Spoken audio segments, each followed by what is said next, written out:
There's a specific kind of pain that doesn't announce itself with drama. It doesn't scream or collapse. It just sits there, quietly, in the back of everything you do. You wake up with it. You work through it. You smile past it. And at some point, you stop asking why it's there. You just accept that this is what living feels like now. But here's what nobody tells you. That pain isn't random. It's not punishment. It's not proof that you're broken beyond repair.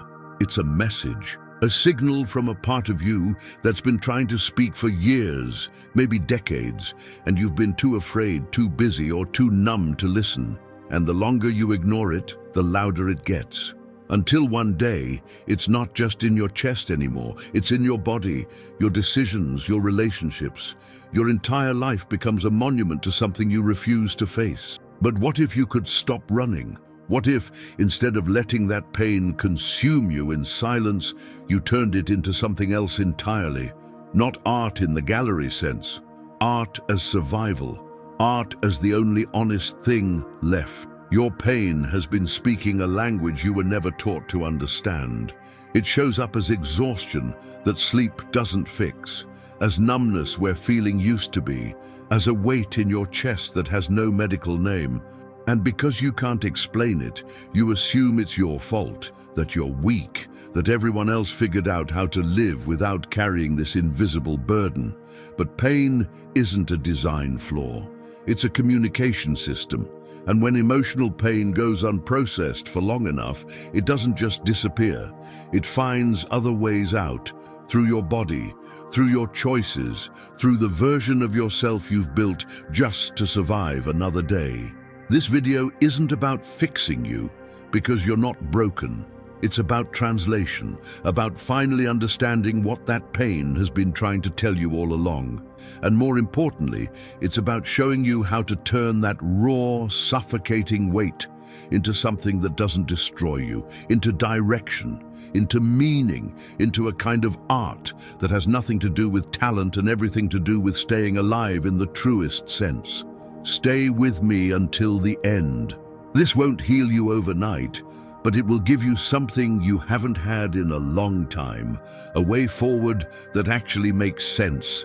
You've felt it for years, but you've never been able to put it into words. Someone asks if you're okay, and you say, "I'm fine," because what else are you supposed to say? That there's a heaviness you can't locate? That you feel like you're watching your own life from behind glass? That you're functioning perfectly on the outside while something inside you is slowly dying? The truth is, most people are never taught the language of their own pain. As children, we learn words for happy, sad, angry, but nobody teaches us the vocabulary for dread, for emptiness, for the specific sensation of being alive but not living. So we grow up emotionally illiterate, carrying feelings we can't name, which means we can't process them, can't release them, can't even begin to understand them. And here's what happens when pain goes unnamed. It doesn't fade, it accumulates, layer by layer, year by year, until you're walking around with a lifetime of unacknowledged hurt compressed into your chest. You might not even remember where it started. Maybe it was a childhood where emotions were inconvenient. Maybe it was a culture that rewarded you for pushing through, for being strong, for never complaining. But the body doesn't forget what the mind tries to bury. And eventually, that unnamed pain stops being background noise. It becomes the entire soundtrack of your existence, playing so constantly that you've mistaken it for who you are. At some point, you stopped feeling most things, not all at once. It happened gradually, like a dimmer switch being turned down so slowly you didn't notice until everything went gray. Joy became muted, anger became distant, even sadness, the one emotion you thought would always be there, started to feel like something happening to someone else. And you probably blamed yourself for it, thought there was something fundamentally wrong with you. Why can't I feel anything anymore? Why does nothing touch me the way it used to? But numbness isn't a failure. It's a strategy.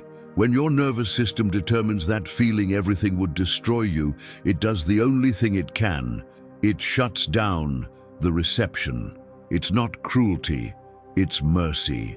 Your brain, in its desperate wisdom, decided that surviving meant not feeling, so it built walls, thick ones, the kind that keep the unbearable out but also lock you inside with yourself. This is what high-functioning depression actually looks like. You go to work, you meet your obligations, you perform the role of someone who has their life together, and beneath all of it, there's nothing, no panic, no breakdown, no dramatic collapse, just a vast, quiet absence where your emotional life used to be. The hard truth, numbness saved you. It let you keep going when feeling would have torn you apart.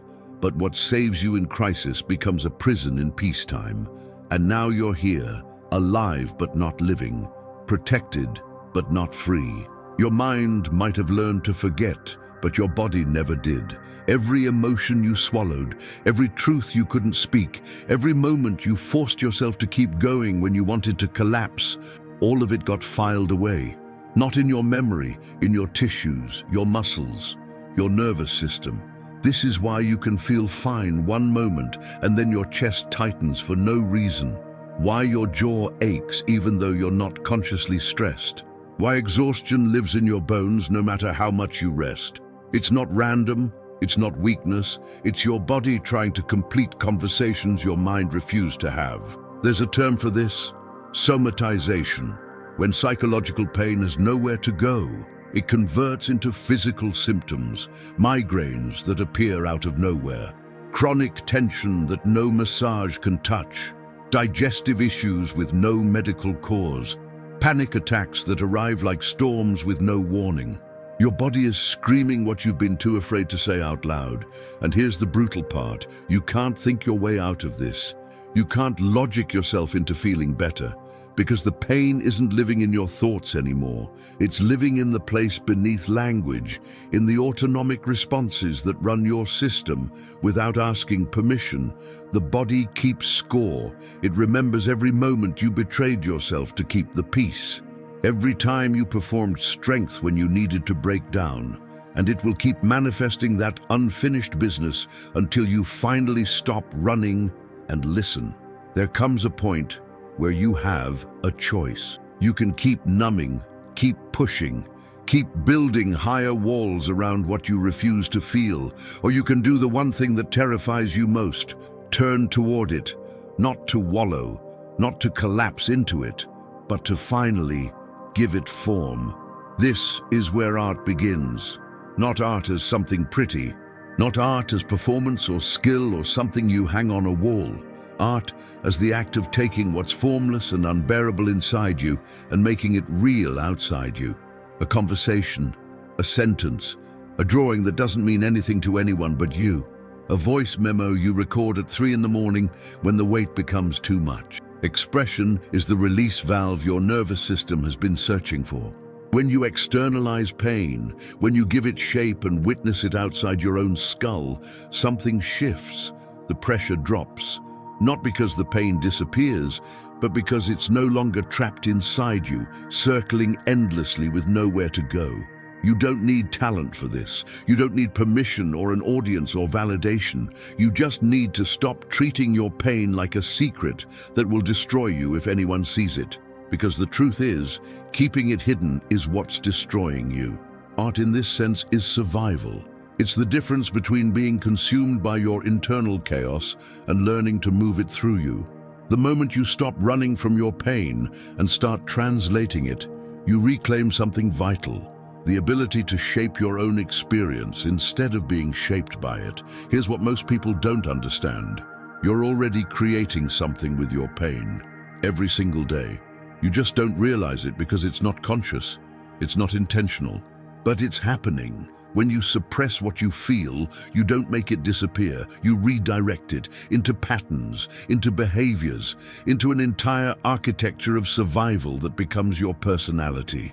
The way you withdraw when things get too close, the way you overwork to avoid being alone with your thoughts, the way you sabotage good things because deep down you don't believe you deserve them. This is unconscious creation. You're building a life, a self, a series of defense mechanisms, all designed around a wound you refuse to acknowledge. And the tragedy is, You become so skilled at this kind of creation that you mistake it for who you actually are. You think the walls are you. You think the numbness is you. You think the exhaustion and the endless pushing and the inability to rest are just your nature. But they're not. They're what you built to survive something you couldn't process at the time. And now you're living inside a structure made entirely of avoidance and calling it your identity. The alternative is conscious creation, taking that same raw material, the pain, the fear, the unresolved grief, and deliberately shaping it into something that serves you instead of traps you. This is the difference between being haunted by your past and using it as fuel, between letting your pain define you in silence and defining it yourself, out loud, on your terms. You've been treating your pain like an enemy, like something that shouldn't be there, like proof that you're failing at being human. But what if it's the exact opposite? What if your pain is the most honest thing about you? Pain isn't random noise, it's information. It's your system telling you that something fundamental is missing, misaligned, or being violated. The problem is, you've been conditioned to interpret that signal as personal weakness instead of legitimate need. Think about it. Physical pain tells you when your body is damaged. You don't ignore a broken bone. You don't shame yourself for feeling it. But emotional pain, that you're supposed to push through, smile past, medicate away, as if the soul doesn't have the same right to signal distress as the body. Your pain is a map. It's showing you exactly where your life has diverged from what you actually need to survive as a whole person. Maybe it's pointing to a relationship that's suffocating you. Maybe it's highlighting work that drains your spirit. Maybe it's revealing that you've been performing a version of yourself for so long that you've lost contact with who you actually are underneath. People say there's no light at the end of the tunnel. And they're right, because they're waiting for someone else to illuminate the path. But here's the truth you've been avoiding. You are the light. You carry the torch. The tunnel doesn't end. You just stop waiting for external salvation and start moving with your own fire. There's a stage in the process where something fundamental shifts. It happens when you stop trying to escape your pain and start trying to understand it. When you stop asking, how do I make this go away, and start asking, what is this trying to tell me? This is the moment pain becomes language, not metaphorically, literally. Neuroscience shows us that when you put emotional experience into words, into images, into any form of symbolic expression, you activate different neural pathways. The pain stops being purely limbic, purely reactive, purely overwhelming. It gets processed through the parts of your brain that create meaning, context, narrative, and meaning changes everything. A wound without a story is just suffering, but a wound with a story becomes experience. It becomes something you can hold, examine, learn from. It stops controlling you the moment you can name it, frame it, and see it as part of a larger arc rather than the entirety of your existence. This is why writing helps, why talking helps, why creating anything that externalizes the internal helps, not because it makes the pain disappear, but because it integrates it. It takes fragmented emotional data and organizes it into something your conscious mind can work with. You've been drowning in feelings you couldn't translate, and the untranslatable is always terrifying. But the moment you find the words, the colors, the sounds that match what's inside you, clarity emerges.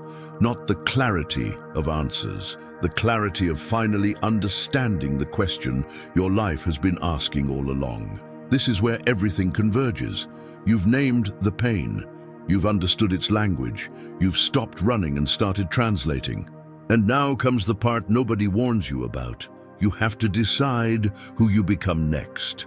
Because transformation isn't passive. It's not something that happens to you while you wait.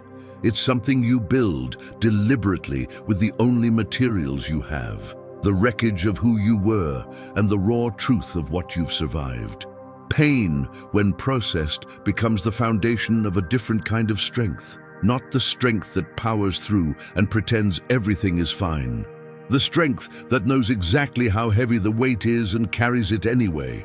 The strength that doesn't need to prove itself because it's already been tested in the dark and survived. This is the self you build in the aftermath. Not the person you were before the pain, not some idealized version you think you're supposed to become, but someone entirely new, someone forged by the decision to stop being a victim of your own unprocessed emotion and start being the author of what it means. You'll carry scars. That's not a flaw in the process. The scars are proof that you didn't just survive, you integrated. You took what tried to destroy you and turned it into the architecture of who you are now.